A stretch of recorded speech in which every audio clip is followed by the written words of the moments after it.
start. All right, yeah. Welcome to our Mountain Monday program, Blueberry Production Pruning.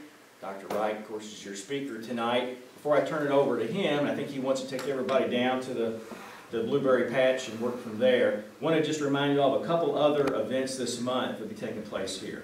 Tomorrow night, we have a beef production meeting. So if you are a beef producer, or you know someone that is, the theme is really going to be reproduction and herd health. The meeting is going to take place out at Sebastian Farms, out at Wolverine. We've got Dr. Michelle Arnold. She's our ruminant veterinarian there at the University of Kentucky. And Dr. Les Anderson, and he's our beef repro guy. So these are the specialists. I mean, these are the folks that really know their stuff. The meeting starts at 6:30 p.m. out at Sebastian Farms. So if you aren't familiar with that and need some directions, see me later, call our office, and we'll get you there. April the 22nd, here at Quicksand in this building, is our third photography session. I think, Henrietta, you attended the first one, we didn't see the second one. I think Sarah had wisdom teeth or something out there, didn't she? She had her tonsils taken out. We've got Mr. Steve Patterson. He's a professional photographer at the University of Kentucky College of Agriculture. He's already done 2 sessions. They sort of build on each. But if you weren't available and couldn't make the first one or the second one, he'll catch you up real quick. If you want to just be a better photographer, if you're thinking about buying a camera, this is a great meeting. We'll have the one, I think we've got April 22nd, and the last section is in May, and I forget the date. But we'll announce it at the April 22nd meeting. The end. Yeah. Right. So the weather's supposed to be pretty decent. We should be able to get out, and Steve's got a lot of helpful hints on how to do some really good outdoor photography. So pass the word along. And he's very down to earth. Yeah. Makes it really easy to bring understand. your camera, bring your operator's manual, and you'll learn more about your camera than you ever really wanted to know. Yeah, okay? that's true. All right. May 20th. What's that? May 20th. May 20th is the last session.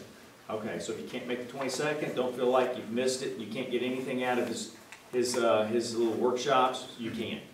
All right. With that, Sean. Thanks. I want to thank everybody for coming. We're going to take advantage of the nice weather while we've got it and go out and actually look at some blueberries, look at some things that were pruned in February, late February, early March of 2012. Nothing has been pruned this year, so we're going to kind of talk about how it should be pruned. It's a little bit late in the season to be pruning. You don't really want to be pruning after buds have broken. But if we try and move this workshop any earlier in the year, then we get tied up with daylight savings and it's dark when we try and do it. So that's why we've got this going on right now. Just a couple things that I wanted to mention. If anybody wants to buy more blueberry plants, Morgan County ordered blueberry plants along with some of the other county extension offices. They have about 50 or 60 blueberry plants left over. Patriot and Blu-ray, if anybody wants them. I can give you the phone number for the Morgan County office. You can contact them. My own bias right now, based upon something I'm going to tell you in about a minute, would be to go for the Patriot over the Blu-ray. Blueberries are a great crop, very nutritious, a lot of interest in blueberries lately because they're high in antioxidants. They were always one of those crops that if you had the right soils, they would be probably the first small fruit crop I would recommend for anybody because they were what we would call a no-spray crop. Really no major diseases that we had to worry about at all with blueberries that couldn't be controlled through cultural means. Just a simple raised bed will control most Phytophthora root rot, which is the main blueberry disease problem that you would have, so you can control that culturally with no problems. We never used to have any significant insect problems with blueberries before. This is 2013. Unfortunately, in 2012, we found spotted winged Drosophila. It's a fruit fly. Drosophila suzuki'i came in from China. It's been in the United States for several years, but it finally made it to Kentucky in 2012. Both orchards that Dr. Besson, the UK extension entomologist, scouted had Drosophila suzuki'i. The difference between this spotted winged Drosophila and our normal fruit fly that you get flying around your kitchen if you leave bananas around too long or anything is that the normal fruit fly, I'll just call it the normal fruit fly or native fruit fly, has to have damaged fruit or rotten fruit in order to lay its eggs in it because its ovipositor, the egg-laying structure, is like a hypodermic needle. It has to have soft skin in order to insert its ovipositor, lay eggs inside the fruit so they can develop. This Asian spotted winged Drosophila fruit fly, its egg layer is serrated like a saw. So it can come in and it can actually cut the skin on fruit now. It doesn't have to have damaged fruit or rotten fruit to lay its eggs in. As long as it has a relatively soft skin, it can come in and cut through that. This is a little handout I'll pass around to everybody. And just take a look at that, pass that around. I could have brought up a PowerPoint, but I didn't really think it was necessary just to show you 6 slides or things. This is the information on there. Nobody really wants to see a 3-foot tall picture of a fruit fly anyways. But the main insect problems in fruit flies are the spotted wing Drosophila. That's the one that we're really going to have problems with. Dr. Besson is actually doing some research this year. Our blueberry patch down here is going to be a scouting location for him. We're going to put out traps because, like we said, last year was the first we'd scouted. We just found it. It's here, but we don't know how early it comes out, how rapidly the population builds up to damaging levels or anything else. This fly does overwinter as an adult. So they're out there already, but they're not at damaging levels yet. So we're going to scout and see how big of a problem this could be. Japanese beetles, they're sometimes a problem and sometimes aren't. And then the brown marmorated stink bug is just a stink bug problem. But we really think our big one is going to be the spotted winged Drosophila. Adults are relatively long-lived, so you can get overlapping generations. A female can lay 400 eggs in her lifetime, which may not seem like a lot until she lays several eggs in one blueberry and they hatch and you get the little maggots growing in there. Adults do become active in the spring and then they're around all season long. They do overwinter as adults.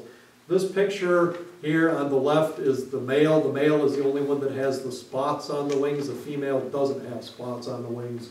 But that next picture next to it doesn't come through real clear, but that's her ovipositor that has sharp edges on it like a sawtooth.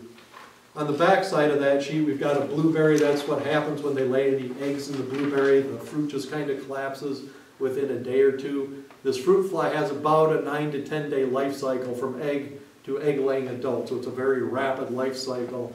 And the picture next to it, that just shows there's little white threads sticking out of the surface of the fruit there. Those are breathing tubes that the maggots stick out through the skin of the fruit. So you can actually see if you see those little white threads sticking out of the fruit, you know there's maggots in there. In terms of cultural control, very difficult for small fruit because you have to clean pick everything. Any fruit that's in there that's overripe, you've got to get it out of there. Mature fruit, you got to get it out of there. Anything that drops, you need to get it out of there. Otherwise, the fruit flies are just going to come in, lay their eggs, and you'll end up with more fruit flies. Timely harvest, you don't want things to get overripe. Removal of wild hosts. Unfortunately, we don't know all the hosts of this fly yet, so we can't say get rid of all of these plants and you'll be okay, but we're going to be finding that out as well. And also, composting isn't effective in destroying the eggs of these fruit flies. University of Washington did a study. They found that composting, 45% of the eggs or maggots will actually develop into adults even if you do compost it. They recommend that any rotten fruit that's infested actually has to be bagged up and disposed of in a sealed container. Pretty difficult anyways. The good news, there actually is a little good news we'll wrap up here with before we go out to the field, is with blueberries we do have insecticides that have some activity against the spotted winged Drosophila. If you are a commercial grower or that, the sprays are recommended in here. I also listed them on here. So we do have some insecticidal controls that will help to control this fruit fly. They do need to be reapplied if it rains and things. The problem with some of our other small fruit like blackberries and raspberries is we don't have sprays that have a long enough residual life from the time you spray until time you harvest before they need spraying again with their pre-harvest interval. So it's actually reached the point in North Carolina where they've told people not to bother planting any brambles anymore. Blackberries, raspberries, just rip them out.